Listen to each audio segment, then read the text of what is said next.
وہ ہمارے نبی ان کے ہم امتی، امتی تیری قسمت پہ لاکھوں سلام۔ سبحان اللہ سبحان اللہ، زندہ باد۔ حضور کے امتی ہونے کی حیثیت سے یہ بہت بڑا اعزاز ہے، بہت بڑا تمغہ ہے۔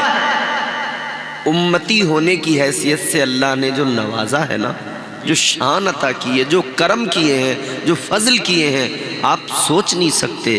آپ حیران ہو جائیں گے سن کر اللہ نے کتنا نوازا ہے۔ میں سناتا ہوں آپ کو، آپ دل لگا کے سنیے، محبت سے کہیے سبحان اللہ سبحان اللہ۔ پروردگار عالم خالق کائنات رب لم یزل و لا یزال، جب اللہ نے قلم کو پیدا فرمایا تو قلم کو حکم دیا قلم لکھ۔ قلم اللہ کی بارگاہ میں عرض گزار ہوا، اے مولا کیا لکھوں؟ اللہ تعالیٰ نے حکم دیا قلم جناب حضرت آدم کی امت کا قانون لکھ دے۔ قلم عرض کرنے لگا مولا قانون بتا دے کیا لکھنا ہے؟ اللہ نے فرمایا لکھ دے قلم، جتنے نیک ہوں گے، جتنے پرہیزگار ہوں گے، جتنے تقوی شیار ہوں گے، اللہ نے فرمایا سارے کے سارے جنت میں جائیں گے، جتنے گنہگار ہوں گے سارے دوزخ میں جائیں گے۔ اللہ نے حکم دیا، قلم نے قانون لکھ دیا۔ سبحان اللہ، قانون لکھا گیا۔ اللہ نے مزید فرمایا قلم لکھ۔ اللہ تعالیٰ نے فرمایا اب ذرا شیس پیغمبر کی امت کا قانون لکھ دے۔ قانون لکھنے کے لیے قلم نے پھر عرض کیا مولا کیا لکھنا ہے؟ اللہ نے فرمایا وہی قانون، کوئی تبدیلی نہیں۔ نیک عبادت گزار تقوی شیار جنت میں جائیں گے، گنہگار دوزخ میں۔ جہاں لے جانا چاہتا ہوں جب وہاں پہنچ جائیں گے نا، دل آپ کا جھومنے لگے، مچل اٹھیں گے آپ۔ پروردگار عالم نے فرمایا قلم لکھ دے، قانون وہی ہے، قانون میں کوئی تبدیلی نہیں۔ قلم نے قانون لکھ دیا۔ حضرت شیس پیغمبر کے بعد جناب حضرت نوح علیہ السلام کی امت کا قانون لکھا گیا، کوئی تبدیلی نہیں، وہی قانون۔ سارے نبیوں کی امتوں کے قانون لکھے گئے، سارے رسولوں کی امتوں کے قانون لکھے گئے، کوئی تبدیلی نہیں آئی، کوئی بدلاؤ نہیں آیا، قلم لکھتا گیا، وہی ایک قانون ہے۔ مگر جب بات محبوب کی امت کی آ گئی، جب بات ہم گنہگاروں کی آ گئی، جب بات امام الانبیاء کی امت کی آ گئی، اللہ نے قلم کو حکم دیا اے قلم ذرا محبوب کی امت کا قانون بھی لکھ دے۔ قلم عرض کرنے لگا مولا قانون تو وہی پرانا ہے، یا اللہ قانون تو وہی پرانا ہے۔ اللہ نے فرمایا اے قلم سن لے، اب تک جتنی امتوں کے قانون لکھے گئے کوئی تبدیلی نہیں آئی، کوئی بدلاؤ نہیں آیا، مگر اب قانون بدل جائے گا۔ اب حبیب کی امت کی بات ہے، اب قانون میں تبدیلی آئے گی۔ قلم عرض کرنے لگا مولا کیا لکھوں؟ اللہ نے فرمایا قلم لکھ دے، جتنے نیک پرہیزگار ہوں گے، جتنے عبادت گزار ہوں گے، جتنے تقوی شیار ہوں گے، ان سب کو میں خدا جنت میں داخل کروں گا، اور جتنے گنہگار ہوں گے محبوب کا دامن پکڑ کے جنت میں جائے۔ نعرہ تکبیر، نعرہ رسالت، نعرہ حیدری، عظمت مصطفیٰ۔ گنہگاروں سوچو اللہ تعالیٰ نے کتنے فضل فرمائے۔ محبوب کی امت ہو تو شان یہ دی، گنہگار ہو خطا کار ہو، مگر محبوب کے سر پہ تو شفاعت کا صحرا ہے۔ وہ ہمارے نبی ان کے ہم امتی،